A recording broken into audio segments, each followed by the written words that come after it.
दोस्तों, आज Chennai super Kings और दिल्ली कैपिटल्स की टीम के बीच आईपीएल का एक और रोमांचक मुकाबला खेला गया। ये मुकाबला चेन्नई के चिदंबरम क्रिकेट स्टेडियम में हुआ था।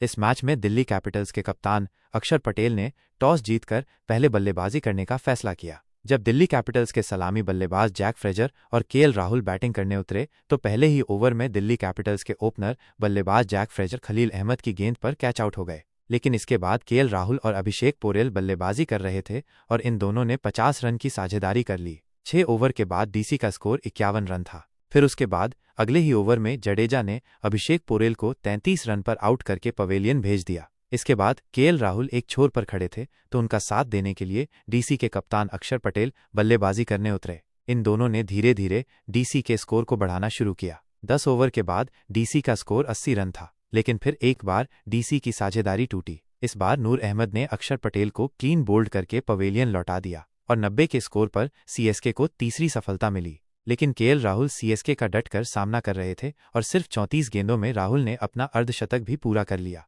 इसी के चलते डीसी टीम का स्कोर 100 के करीब पहुंच गया था। लेकिन फिर 17वें ओवर में खलील अहमद ने समीर रिजवी को 20 रन के स्कोर पर पवेलियन भेज दिया। लेकिन इस बात पर राहुल को कुछ फर्क नहीं पड़ा और उन्होंने अपनी बल्लेबाजी जारी रखी। अंत में केएल राहुल के 77 और स्टब्स के 24 रनों की वजह से डीसी टीम ने सीएसके को 184 रनों का लक्ष्य दिया। इसके बाद जब सीएसके की टीम लक्ष्य का पीछा करने आई तो हर मैच की तरह इस मैच में भी सीएसके की शुरुआत काफी खराब रही। शुरुआत में ही सीएसके को 3 बड़े झटके लगे।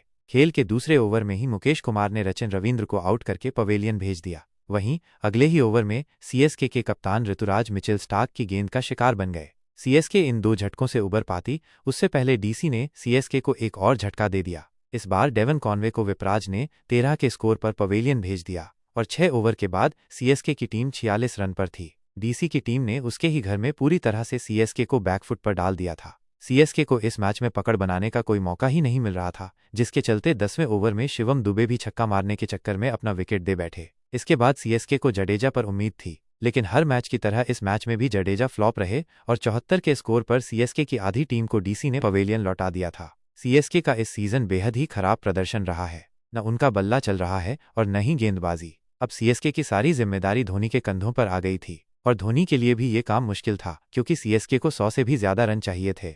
लेकिन फिर धोनी और विजय शंकर ने सीएसके के स्कोर को 15 ओवर के बाद 100 के पार पहुंचा दिया था और बचे हुए 5 ओवर में सीएसके को 78 रन चाहिए थे।